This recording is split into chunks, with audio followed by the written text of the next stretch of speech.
Hi, everyone, and thanks for joining us for this hour to learn about item writing best practices with us at Edulastic. Today, you're going to get pedagogical tips and best practices on how to write stellar items.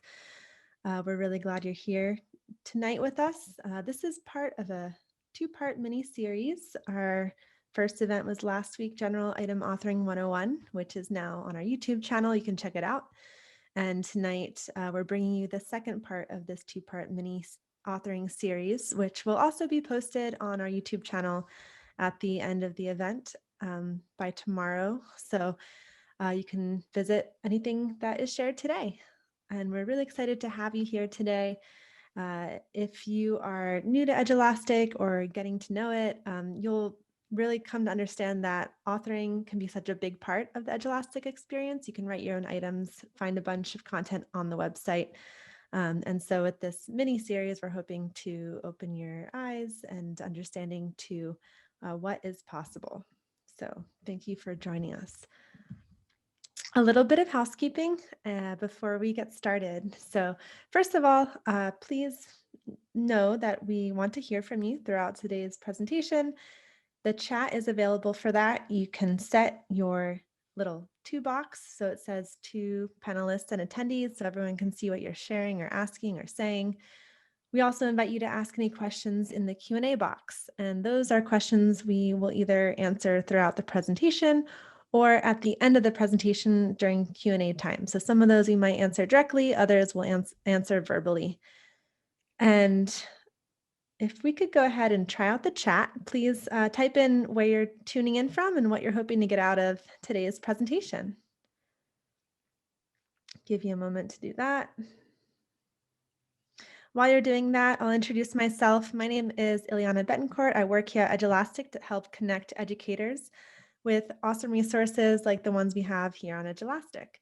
I'm joined today by my colleague who's giving our main presentation, Jenny Takoyan, and she is part of the content and training and customer success team here at Edulastic. So she's going to give a really awesome presentation today. Awesome. Thanks for tuning in and letting us know where you're coming from in the chat. Awesome. It's really great to have you all here. We look forward to a really awesome evening or afternoon, depending on where you're tuning in from. I see some people from California. For anyone who's super brand new to Edulastic, we always like to point out our Edulastic 101 training. That will give you a comprehensive overview of Edulastic and how to use the tools in it so that you can write your stellar items in Edulastic. So you can find that on our YouTube channel. Our handle is @Edulastic. Okay, great. Thanks everyone who's written in the chat. And from that, I'm going to pass this off to Jenny. Jenny, go ahead and you can take over the screen share and anything else you want to do to get this presentation underway. My name's Jenny Takoyan. I've worked with Edulastic for almost 5 years now, and I was a teacher originally. I still do a lot of teaching, but now I do teaching of teachers through Edulastic. One of the other areas of my job at Edulastic is that I help develop our custom assessments, and I help identify and write content for our various collections in our libraries. So over the last 5 years, I've had a really intense 101 on assessment writing and finding out some good best practices and what makes sense and is the most realistic and the quickest way to pull together tests that are fair and honest and are authentic for the students. So I'm going to share a little bit of that wisdom with you, and I'll share at the very end of this all of the resources that I typically use or that I like to use to gather some information for when I build the tests. So what we'll start off with today will be a little bit of talking head, because normally we dive into the platform and start showing you the features and functions, but today's a little different. So we're going to take a bit of a step up or back and go over some of the strategies and the pedagogy behind building the tests. And then as I do that, I will point out the areas of Edulastic that support those strategies. So just to preserve I'm going to stop my video share right now so that we can preserve a little bit of the bandwidth here. And I will dive in. So we'll start with the concept of when you're planning the test, what are you thinking about? We'll talk about some optimal features or what to consider when you're thinking about the length of the test. We'll talk about the types of questions that are in Edulastic and also in general and what types you would choose in certain situations. We'll talk about actually building the questions and the answer options. A couple other ideas about testing early and frequently, and then finally I'll end with links to the resources where you can follow up for more of this information. So let's get started with this interesting quote that said, students report more anxiety over teacher created tests, and that's 64% of the students that were surveyed, than standardized tests, where only 30% of the students were surveyed. So these are obviously a little bit older students, but the top 3 reasons they cited anxiety over teacher created tests was poor test construction, irrelevant or obscure material coverage, and unclear directions. So while Edulastic is a digital assessment platform and it can't solve all those problems, we can help guide you, and some of the features will help make these a little bit easier, I think. So let's jump into the first step, which would be planning the test. And so just from let's take ourselves back to our credentialing program or when we just started, and all of our professors have reminded us of this information, but it really does make a difference is the concept of what are you testing? Are you looking at a recall of knowledge, or are you looking at assessing their critical thinking skills? And sometimes it's very appropriate if you are starting off with a foundational unit, and the students need to get a baseline vocabulary. It's very appropriate to have a multiple choice, auto-graded, multiple select type of matching question where you're just testing recall.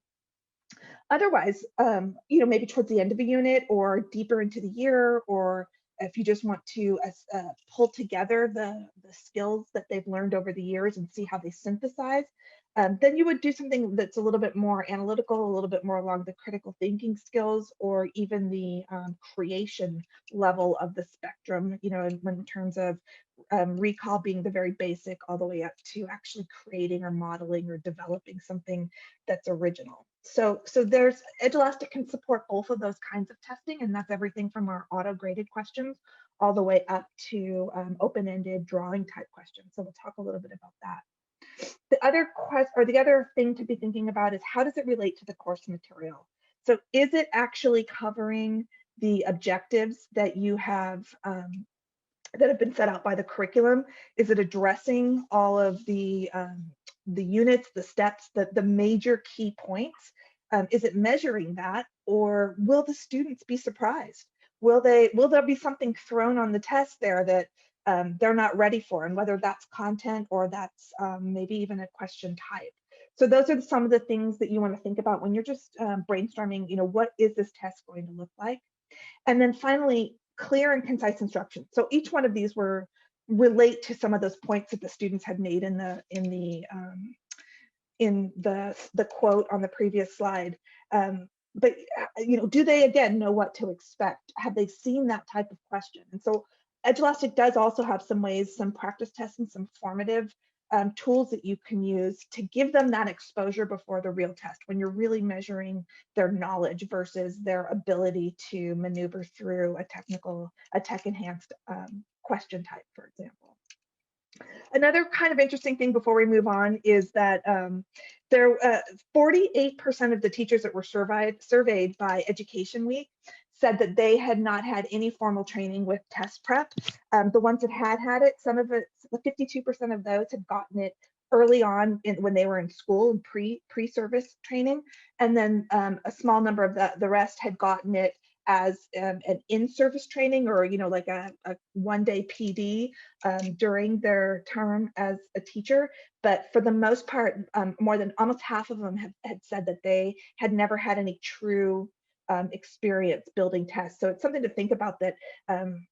I know I'm guilty of it. Most of us are very often will use our own tests because it just seems easier and faster. But yeah, there's some reasons why we need to be thinking a little bit deeper about that if you're in that camp like I was.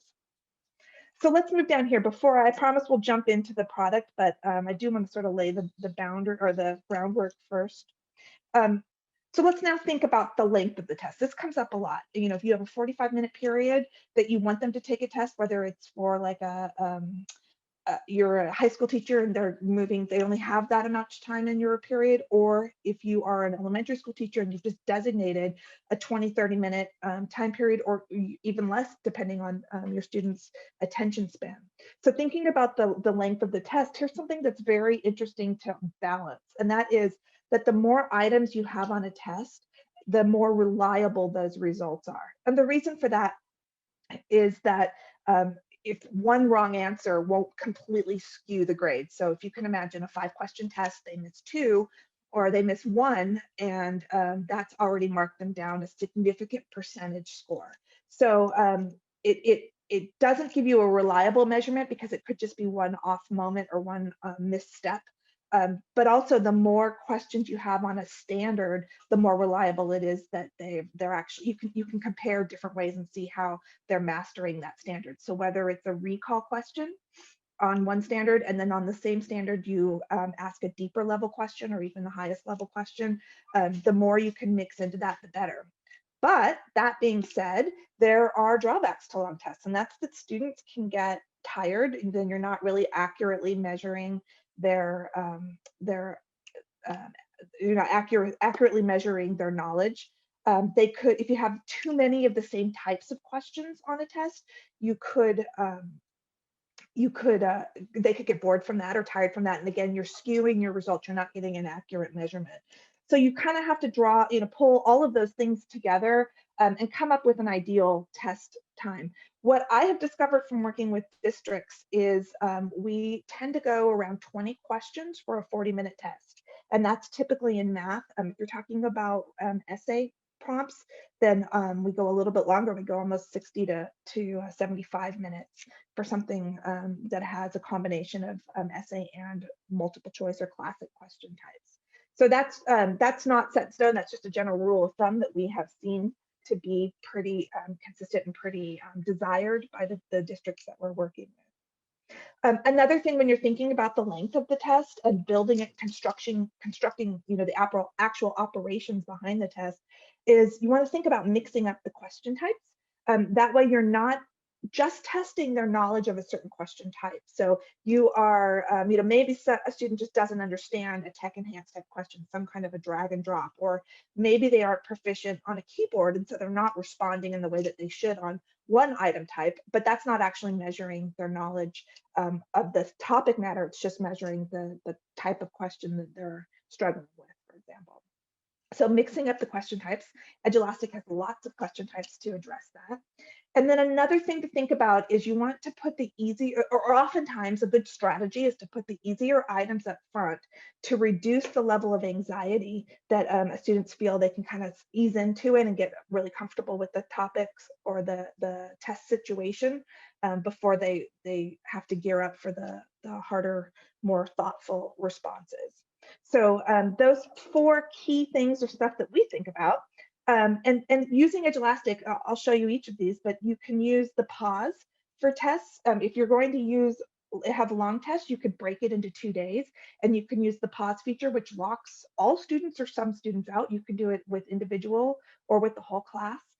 It's just sort of basically like locking it down so they can't access it outside of the test until you open it again. Um, you have the ability to search on many question types. You have more than 50 different types of questions that you can use. And then we also have a feature where you can reorder the items. So you can build your test and then you can go back and think, okay, now are the easiest items up front? What have I started with? Do I have a good mix of questions?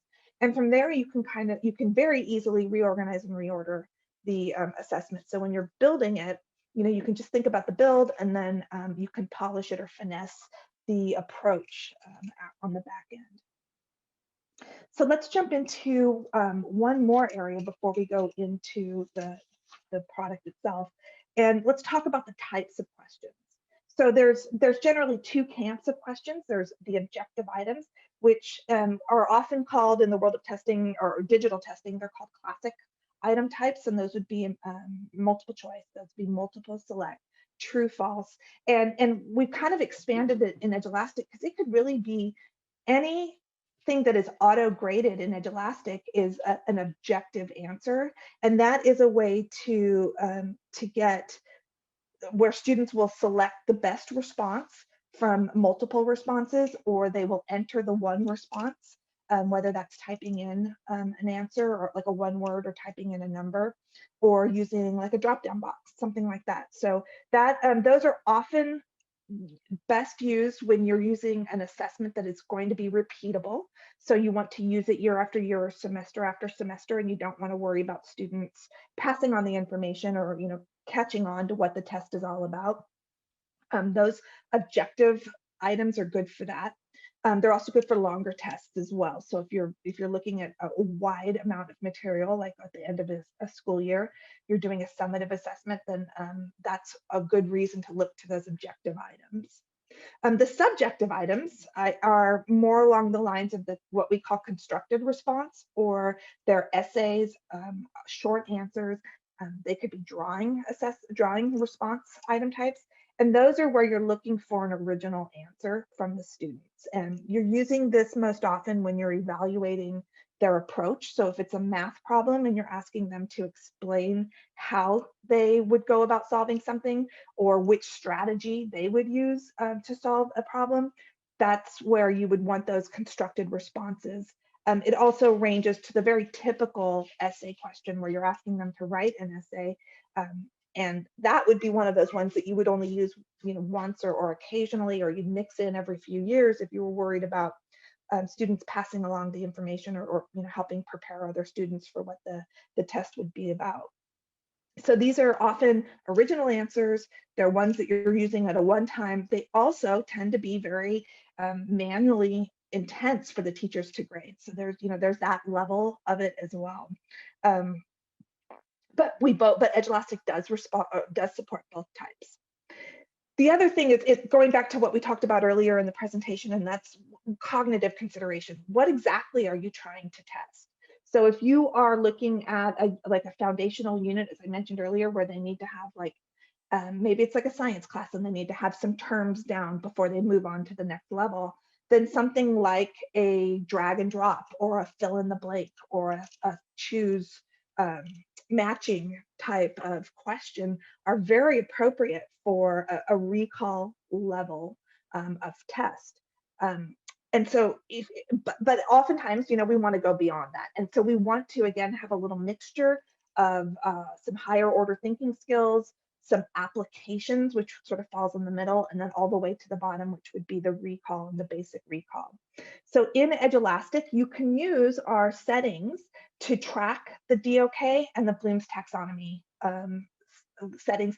There's also extra spaces, or like open fields we call tags, and you could enter some kind of information in the tags field as well that helps you track their performance on those different types of levels of thinking. Okay, so let's actually go into the product and look at a couple of questions, and I can dive in a little bit deeper about how we build some of these as well. So I'm actually in a test that I've started for this purpose. Let me just jump over here let me edit it first. And I'm going to jump over here to the add items. I know that Ileana had mentioned this at the beginning, but the purpose of this is more about the thinking behind the building of tests and questions, and then how Edulastic supports it. If you're interested in how to build a question from scratch, and your starting point to ending point, I encourage you to look at the video that we have on demand that we recorded from last week, which goes into a few of the top most commonly used question types. There's also a place where you can get a little video to show you how to build each kind. So yeah, just bear with me a little bit on that one, and at the end, if we have some time, we can ask a few questions or dive into one from scratch. So I'm going to jump over here to create new item. And these are the buckets of item types that we have. So the multiple choice represents a lot of the classic question types you'll see here. Fill in the blanks, also some of those classic question types where you're dragging one or pre-selected answer to the right spot, or in other words, you're choosing the most right answer from a list of options. These are drop-down boxes. We've got text entry where you would just enter a word or a letter even, or sometimes just a phrase. These again, these are drag and drop, and these are labeling with images, and then editing has them actually correct a sentence or select the correct word or phrase that should go with those sentences. So you can see how these are all very objective. Again, we've got more objective type questions here with these classifications, matching, and sorting. Resequencing falls into this as well. Again, objective because there's just one answer. Here's where you get into the a little bit more into the constructed response or the higher level thinking. We have the students can type and incorporate multimedia in their response. You can as well. You can upload a question with a picture, with a video, with some kind of an image or a model, like a scientific model, and students can respond to that. So you're getting here, you can see how easy it is to jump into the higher order thinking. You can also upload your own file of something that you've created or you've done. It might be an experiment in class that you filmed, or it might be something that you're reading aloud or something from your specific classroom experience that you're sharing with the students and asking them to react to. So you can kind of get an idea of how some of these would elicit a deeper level of thinking. Passages are just the same thing. You can put a passage or a response on one side, and on the other side, this is like our classic standardized test where you would answer any variety of questions or any type of question about that stimulus or a prompt. Highlighting, again, these are getting back into, there's just one answer for a lot of these, or a set group of answers, so you're getting back into the more objective. A lot of the math items here are very objective as well. You even have the option though for the math essay. Graphing, charts, you can see how many of these are very objective. And then the multi-part is you can have any kinds of these items or any types of these questions loaded into one question. So you can have part A, part B, part C, part 1, part 2, part 3, very much like you would see on the standardized test. And then the last thing I'll point out is the instructions question. So this is something that will help address that that initial complaint by students that I mentioned in the quote at the very beginning, is helping make sure that the instructions are clear and concise. This instructions question allows you to do that. So again, you could upload a video of something, maybe you explaining something, or even a video from another source, or you can type out text. So before the student starts, they will see this instructions question. It's worth 0 points, and it will they can move on to it and start answering the questions. So this is another way that we can support reducing the anxiety or reducing the confusion for the students. So those are the types of questions. Let's jump into actually like creating questions. I'm going to bounce back here to the presentation because I've got a list of most common ways that students are trying to beat the test. So these are things that probably, I mean, I know as a student, I remember hearing these and probably tried many of them myself. You may also see the same thing, but these are when students are in a situation where they're not prepared or they're unsure of how to respond on a question, they're guessing. So these are their tactics. One, the longest answer must always be right, or when in doubt, just pick B. Or I remember in my high school, it was always just pick C if you're confused. Never pick an answer that uses the word always or never. That's something that we've heard over the years. If in doubt, just guess. Pick the answer with the most scientific or technical terms. So that one must be right if it includes the most scientific words or the biggest words or the most scientific sounding words. The obvious answer or the simple answer can't be right. So don't pick the simple or the obvious answer. And then sometimes this tactic is just, if the answer choices have keywords from an area of the text that they remember, then that's the one they're just going to go for, rather than really analyzing it or digesting it or trying to figure out which one is correct. So these are some of the most common guessing tactics students use. And here's a way that we can beat those. So we can we can defeat those guessing tactics by one, make those tactics true a fifth of the time. So I've heard this is like the rule of fifths. Make the students' tactics true a fifth of the time. So a fifth of the time, make the longest answer correct, and a fifth of the time, make the answer be correct. And sometimes you can make a question that has always or never correct as well. So you're proving them right in some of these ways. And the key for this is to make sure they understand up front, that it's communicated up front that, yeah, guess what? The longest, even though you've heard that you should, that the longest answer is always correct, it won't always be, but it could be. So, you're making sure that up front they have a real understanding of your expectations. The other thing that is always sort of a good trick is to reduce their success of guessing correctly. Increase your answer choices, like in particular on a multiple choice type question. Increase the answer choices to 5 instead of 3 or 4. It's easier to eliminate wrong answers when there's just a few, and so 5 makes them really have to zone in on the right. It reduces, anyways. It reduces the option of just guessing and guessing correctly. Make sure that the answer choice you use is used the same number of times and in random order. So this is where that shuffling on the review screen happens, is once you've got all of your answers laid out, make sure that you don't do B, B, B, B, B, or you don't have this pattern that they might recognize as A, B, C, A, B, C, A, B, C being the correct answers. So once you've gone and created the test, then you can go back and reshuffle very easily the questions themselves. You can also reshuffle the answer options very easily as well.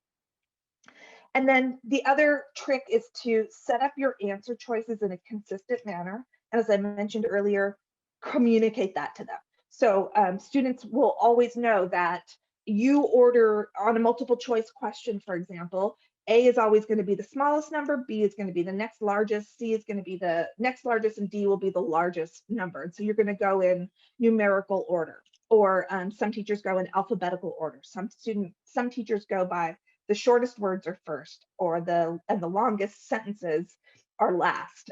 So it's just coming up with a consistent method that the students can count on, and to reduce that anxiety. And it also eliminates the want or the need to try to guess their way out of it. So on Edulastic, you can use the reordering of the answer choices, and you can use the shuffle answers. So let's jump in and take a look now at a couple of these questions. I've put together, as I told you earlier, 4 different questions, and it kind of reinforces some of these principles that I've talked about. I'll make this test available in the public library too for you that have attended this and you want to go and find this. Right now I've kept it in a draft mode so I can play around with it with you. So here is the review screen, and this is where we can do things like reorder the questions. So you can drag them to the right spot. You can use this expand rows, and you can see which answers are here.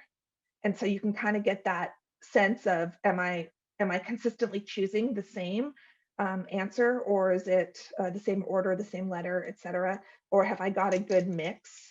You can also dive into each one of these and click on them and look at the DOK levels. I didn't include any of those on that because this was just a pretend test, but I could do that easily. So that's one of the things that we'll do, is you can look at the review and how to actually modify a test. Let me jump in here and we'll just jump through some of these questions, and you can see what makes for a good question and what makes for a bad question. So the first rule of thumb when you're building, mostly these are objective style questions, is to eliminate the excessive verbiage or irrelevant information. So an example might be, here's a bad example. On a sunny day while brushing her dog's fur in the yard, Sarah heard a noise and her dog barked. This was due to the dog's instinct of ... And that's a decent question, but it could, it's got the kids, if they're trying to anticipate something, they're all over the board trying to follow you. Whereas you could just phrase it and eliminate a lot of that extra scene setting and put the question, which of the following instincts would describe why a dog barks at a sudden loud noise? Choose all that apply. And so here we've got, because the dog has fight or flight instinct, because the dog has instincts to socialize, because the dog has maternal instincts, because the dog has anxiety disorders.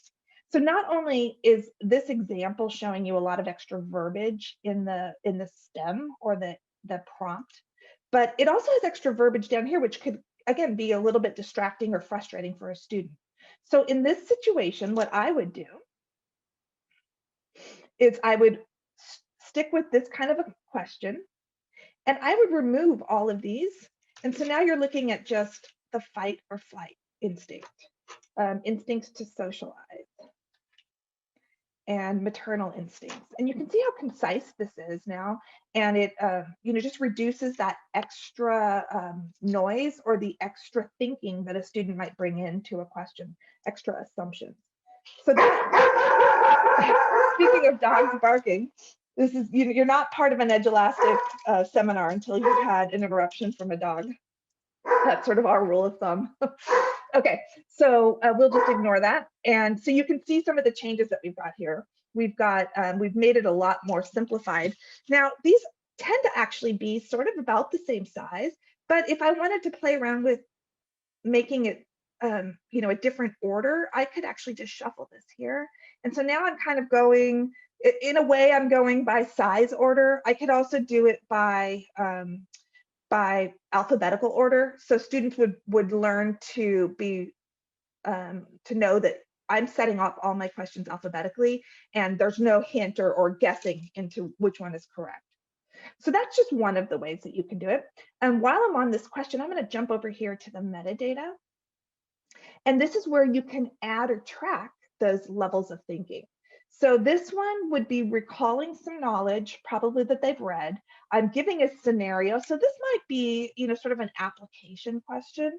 And so, do they understand the concept of dogs barking, I guess. So we'll do skill concept. The difficulty level, you can choose this on your own. There are fewer, they're not rigorous definitions behind this. This is, I think, more of a subjective category. And then the Bloom's taxonomy. So are they remembering something? Are they understanding it, applying? I would say maybe this was more remembering. They try to remember, connect the instinct with the behavior. So this is where you can track that. And here's where you can also write tags. So maybe you want to put it under a category. Maybe you want to say application, you're testing an application that they have. You could also use this for a variety of other organizational techniques. Like you can search on anything that you've created that have to do with dogs, for example. So that's the building, and then also the tagging or marking with standards. Once you're done here, I'm just going to cancel out of that so I can keep that there, and we'll move on to another type of question here. Another rule of thumb is to make all the alternatives possible or plausible and attractive to the less knowledgeable or skillful student. So in this example, I've got some pretty more technical terms than I need to have for my students. So the bad version of this is what process is most nearly the opposite of photosynthesis. And note, this is a note to you all that the wording of the options is a little bit more complex. So I've got digestion, assimilation, respiration, catabolism. Now, I don't know if this would turn off some students because they just would automatically reject some of these terms that they're not familiar with. But you could just take this and make it a little bit more simple and say what process is most nearly the opposite of photosynthesis. And now these are all similar processes that are a little bit more layman's terms. And so that's just the idea, is that make them all attractive. Like if there's some that are completely going to be thrown out by students, whether they're silly or good, or possibly realistic or just too technical, you want to remove those distractors. And I'll do, here's one last one that I'll jump into. And this goes to setting up the answer items or the answer choices in a consistent way. So in this way, the answer choices, the question is the most common reason for going on vacation is, and you can see each one of these options are all different lengths. So a student who is looking for, regardless of the question, a student that's looking and thinking, well, the longest one is probably correct, they may just jump over here and select B without really paying attention to what's going on here. And the simplest ones wouldn't be correct, so they wouldn't pick the shortest ones. But when you make them all about the same size, then you're eliminating that area of guess, and you're really getting them to zone in on the question or the answers themselves. So what is the most common people go on vacation? Note here I put they have, because all of these could have the term they have earned paid vacation time, they have increased level of fatigue, they have a healthy savings account, or they have a desire to see new places. These are, for the most part, the same length. They sort of fit the same grammatical structure. So there's no flags that are giving away the correct answer. And then by just putting this phrase up here, it's less wordy and it gets to the meat of the question faster. And as I mentioned earlier, it removes anything that extra stuff that they could bring, the assumptions, the fears, the experiences, whatever, that they would bring into any question that they're trying to analyze or think through. And so, let's see here. So that's one example. I'm going to show you the other way that you can. Here's another thing that is sort of a more common rule of thumb, and that is state the STEM as a direct question rather than an incomplete statement. So the questions often, and I was guilty of this for probably a good portion of my teaching career, is let them fill in the blanks or let them finish my thought. And that is, buildings are usually made by ... Whereas that could open up, depending on the approach that a student is thinking of, it could open up a whole bunch of different ways of answering that question or expectations. So it's better to just set that up front. Say, who usually makes buildings? Is it builders, bakers, candlestick makers, children? And then I'm going to dive into this one real quick, because I'm going to show you what I would do in this situation. Is I would go alphabetically, and I would make sure that my students understood that we are lining these up alphabetically. So any questions you get from me that are multiple choice, they're alphabetical. You could also do a tactic that a lot of testing companies use, and that is they're building on it. I mentioned this earlier, the shorter the words at the top, the longer at the bottom. If it's numbers, the smallest numbers at the top, the larger at the bottom. It could also be the opposite, but as long as you've picked a way and you've consistently communicated that with them, then that's usually removing a lot of those questions. Okay, let me jump back over here. I've got another section here and then we'll wrap up and talk about the resources. So one of the things that makes for accurate test results is testing early and testing frequently. So the extreme scenario might be in a college class where you've got a midterm and a final, or you have just a final paper that's due. Students aren't really understanding what you're looking for. They're not understanding your expectations. They're not understanding what's asked of them on the test themselves. So if you've got just a few shots at demonstrating their knowledge, and there happen to be towards the end of the seminar or the semester, then you're losing out on some of that, of removing some of that guesswork, or removing some of those issues where they're not understanding those expectations, and it's not really that they're not learning the content. So practice tests in Edulastic allow you to have a bunch of practices, and the practice tests are not going to count against your report scores if you choose to remove them. So when you're setting up a test, putting the setting as practice makes it so that when you are running reports on the back end to look at where the students are how the students are performing, you can filter out all of those practice ones. And then what it does is it gives you an opportunity to set your expectations, give the students practice with the types of question types they'll see, whether you're using typing, and you can figure out if maybe their keyboard skills aren't strong enough to do an essay type question, or if they're doing, they just need to learn how to do some kind of classification question, or need to learn some of the terminology of dragging and dropping, etc. All of that stuff can happen early on with these practice type of tests. We also have auto redirect, which means that on low stakes assessments, like maybe this is a homework, maybe it's an early quiz, maybe it's just an activity, you can set an auto redirect. And so if the students get score below a certain threshold, the Edulastic will automatically redirect it to them or automatically reassign it to them until they get above that threshold. So this is a good way for them to take control of their learning and not have to have you go in and manually redirect it each time. So you can say as long as they're getting 80% or lower, it will auto redirect 3 times. And then you can sit back and they can just keep taking it. The other feature similar to this is that students can check answer for each question before they move on to the next question. So if they have entered a number, for example, that they think is correct, they can hit the button check answer if you've allowed that, and the student can see if they were right, and then they can choose to redo it until they get to the until you can set the number of attempts or until they get it right, and then they'll be allowed to move on. So those are a couple of different ways that we can support that true formative questions or formative assessments, which allows you to eliminate that confusion, eliminate and identify those misconceptions and any problems that might come up early on, so you can pivot and really get to the meat of what you're wanting them to learn. The other thing that we can do is if you create a practice test at the beginning of the unit, then you can just clone and modify those words or those questions so that you can keep the format. You're keeping consistency with the format. You're just changing up very easily a few of those questions. And so those can continue to be these quick little formative checks leading up to a large, more summative unit test or a more summative assessment. So let's take a look at where some of those are in the tool itself. Let's just get out of here. I'm going to cancel out. So now I'm in these. Let's say I've got these 4 questions that I'm ready to go.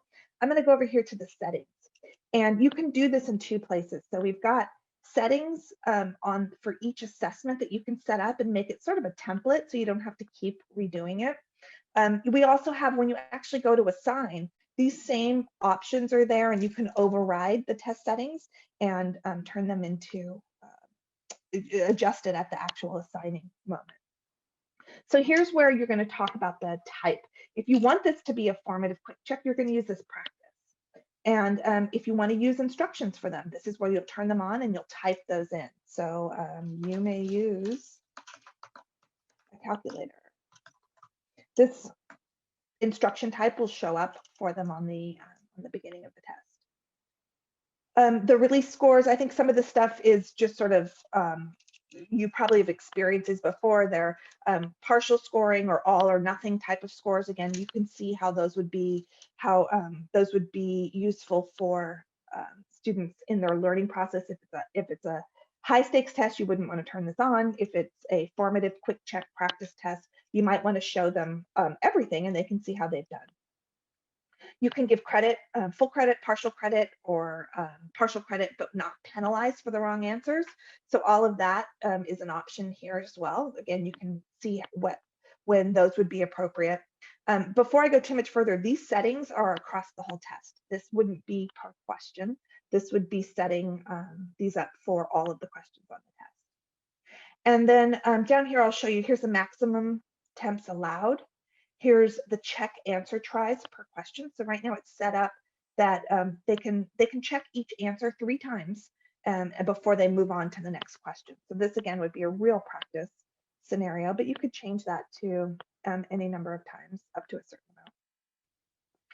amount. Okay, so some of these ones that we talked about where we're trying to prevent the answer choices from being obvious or having them guess at the answer choices, you could actually, instead of thinking of a system of how you're going to set up the answer options, you can make them shuffled by Edulastic. So you can shuffle all of the questions, and so then every student has a different question in a different order, or you can shuffle the questions and the answer choices.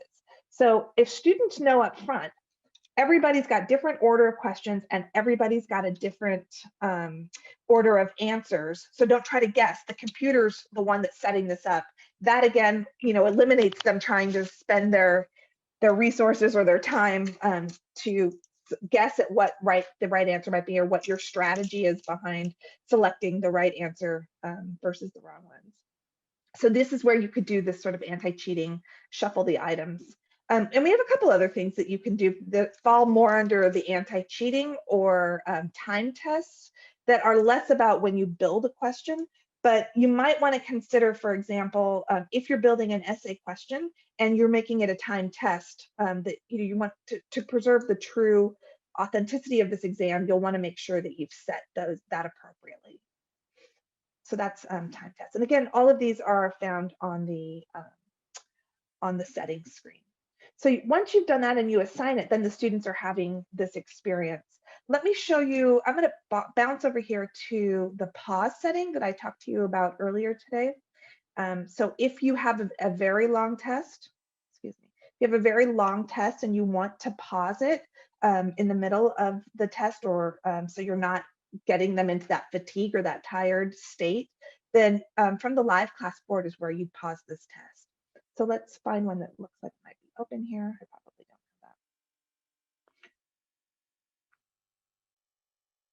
don't have that. Okay, so I don't have one that's open. I should have assigned this test, but I've got up here in the top right is where you can pause the test for the students. And again, that just locks it down. So that's where you would find that. Let's spend just a few more minutes talking about where some of these resources are.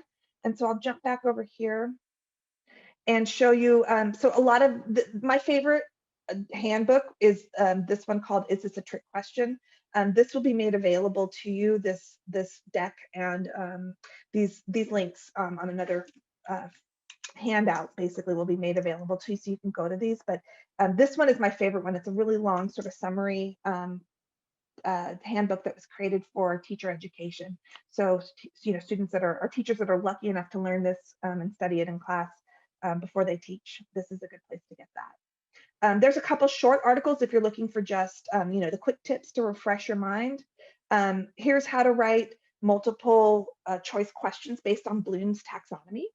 How to write better tests. This is another sort of lengthy handbook. And then we have a couple summary ones that we've put together on our blog that are best practices for creating tests.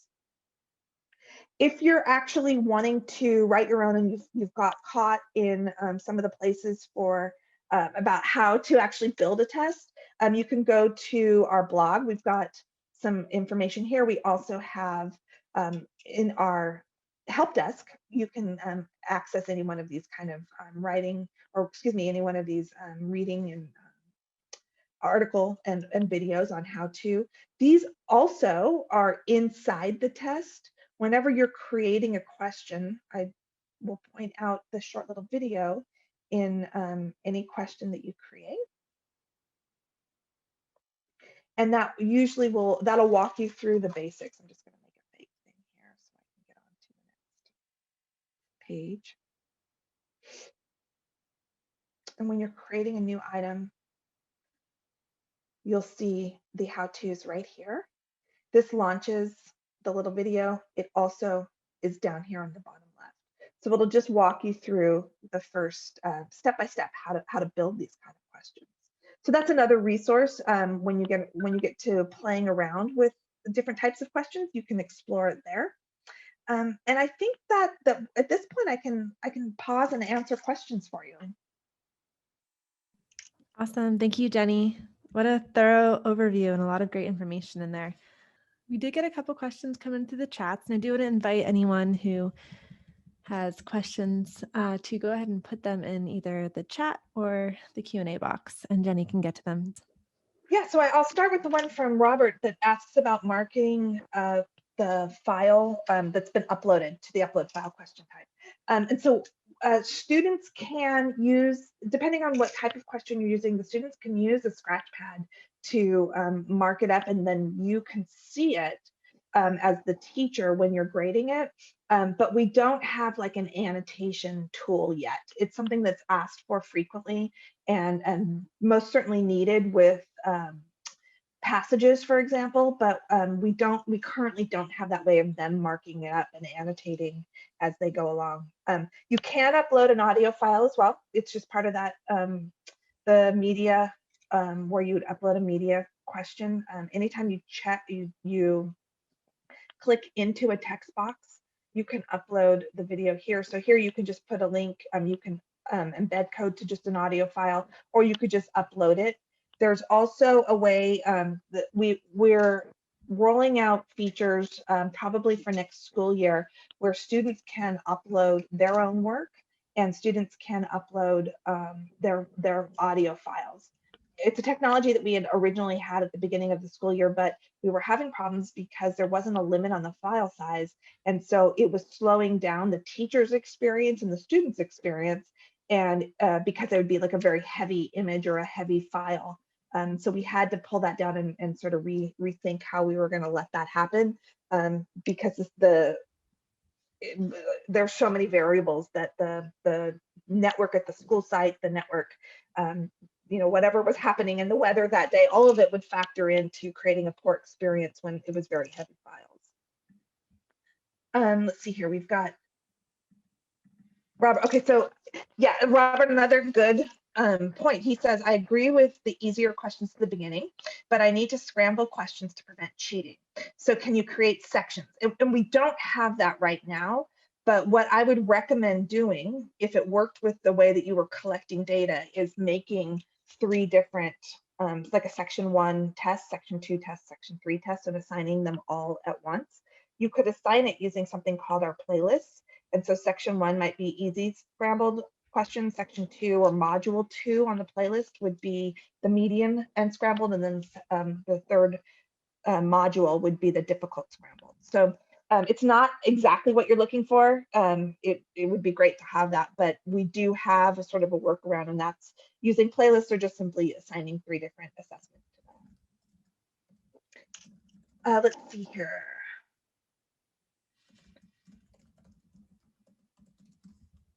Yeah, so I think that's the only questions I see here, unless there's something I missed. I do see a question in the chat, sorry, in the Q&A bubble from Karen Oh, Swift. okay. Do you see it? Let me grab that. Yeah, I did. Okay, first, can I create a part A and part B where the part A questions can be shuffled? But, it's the same, it's sort of the same concept as what I was saying with Robert. I think what you'd want to look to is and look and play around with what we call the playlists. So part A, so playlist is exactly like a music playlist where you have a prescribed order of going through a set of tests, and you can assign them in that order, and then the students would take it. And so they could put those part A would be the first part, and then they'd close it out and go to part B. That would take a little bit of prep work for the students, in terms of understanding that they've got 2 tests that they're really looking at, and that it would be assigned to them. It would look to them, it would just look like the tests themselves. But from a teacher's perspective, it would be organized in what's called a playlist for us. Can you do that with a redirect? Okay, so I think you can shuffle the questions when it's redirected, but you would set that up at the beginning. And I'm not sure if I'm answering that question. So Karen, if you want to elaborate, or unless I might have answered it with the first part.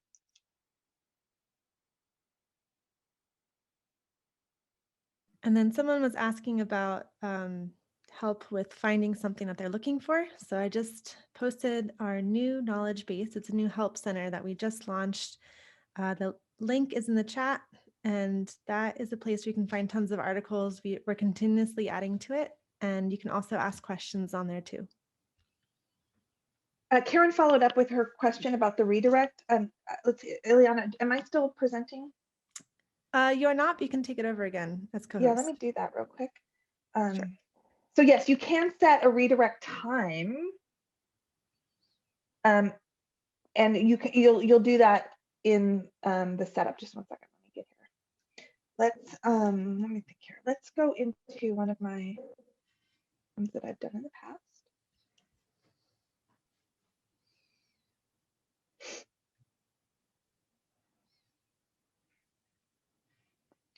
So let me go into this.